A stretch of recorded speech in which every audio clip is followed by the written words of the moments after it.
Hello friends in Fort St. John. I'm grateful for this opportunity to chat with you today. I recently spent a weekend on Vancouver Island, and one evening I went with 4 friends to the beach at Lantzville near Nanaimo. It was beautiful, and we watched the sunset reflecting over the water. As we stood there watching the changing colors of the sky, a question hit me that I had to vocalize. How is it that we can be on the east side of Vancouver Island watching the sunset over the water? Granted, it was to my left and not straight across, but that would still be to the north. And the sun sets in the west, doesn't it? How can I see the sunset from here? I shouldn't be able to. It was messing with my head. So I looked at a map. And the island is tilted quite a bit. So what feels like east is actually northeast. Well, then I zoomed in on the Lantzville beach and saw that it's on a little point that actually juts to the north. So when I turned to my left, what felt like north, I was in fact looking west. See, the reality was different than what my senses were telling me. I was positive that when I stood on that beach looking straight out, I was facing east. It had to be. I was on the east side of the island. But from my limited perspective, I couldn't see the raggedy edge of the coastline. And my conclusion was wrong. Often things are not as they seem. In his book, Discipleship on the Edge, a commentary on the book of Revelation, Darrell Johnson uses that phrase several times. Things are not as they seem. There's more to reality than what we can know through our senses.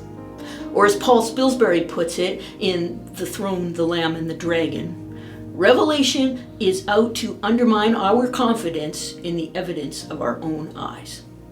Take, for example, the great throne room scene in Revelation 4 and 5.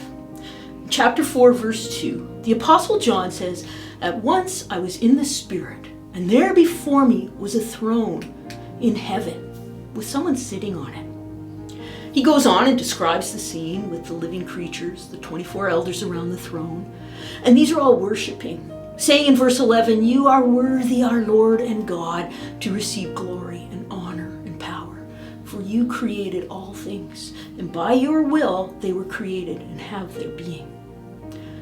The throne of heaven, the control center of the universe, is occupied by the Almighty, the Holy One, the Creator of all things, the one who holds all things together. When we look at the world around us, we see broken people, a pandemic, natural disasters, the war in Ukraine. And our senses make us wonder if the throne of the universe is actually vacant. But things are not as they seem. The throne is occupied. Chapter 5 begins with the one on the throne holding a scroll in his hand.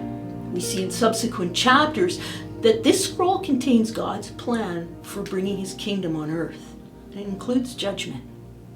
It's sealed, and no one was found in heaven or on earth who could open it. And it makes John weep.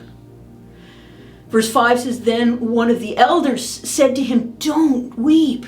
See, the Lion of the tribe of Judah, the Root of David, has triumphed. He is able to open the scroll and its 7 seals.'" So John is given this hope. He was upset that the scroll couldn't be opened, but an elder assures him it's okay. The Lion of the tribe of Judah can do it. He's triumphant. John gets this picture of a lion, the king of the beasts, roaring, pulling apart its prey, whipping the enemy, inflicting hurt. In verse 6, John turns to look at this ferocious lion. "Then I saw a lamb, looking as if it had been slain, standing at the center of the throne." A lamb? John was expecting a lion. What's triumphant about a beat-up-looking little lamb? There are 2 words in the New Testament for lamb. One means adult sheep, and one means little lamb. This is the little lamb word. Things are not as they seem. At the center of reality, at the center of the universe's throne, is one who suffers. To quote Johnson again, the secret of history is that the lion gets to the throne by being a lamb. Another author, Bruce Metzger, wrote, "Instead of a ferocious lion that hurts others, the Messiah is a sacrificial lamb that takes into himself the hurts of others." And this lamb is worshipped. Verse 9 and 10. "With your blood you purchased for God members of every tribe and language and people and nation. You have made them to be a kingdom and priests to serve our God, and they reign on earth." The Lion of Judah reigns as a lamb, and we reign with him in the same way, as lambs, not as lions. Taking up our cross daily, dying to self, laying down our own rights, witnessing for him. The word witness in Greek is martus, from which we get the English word martyr. We are not called to hurt others, but to love and to take on others' hurts. Life is often painful. It seems out of control, but things are not as they seem. The Lamb is on the throne, and the sun does set in the west. So let's keep trusting the Lamb and being his witnesses.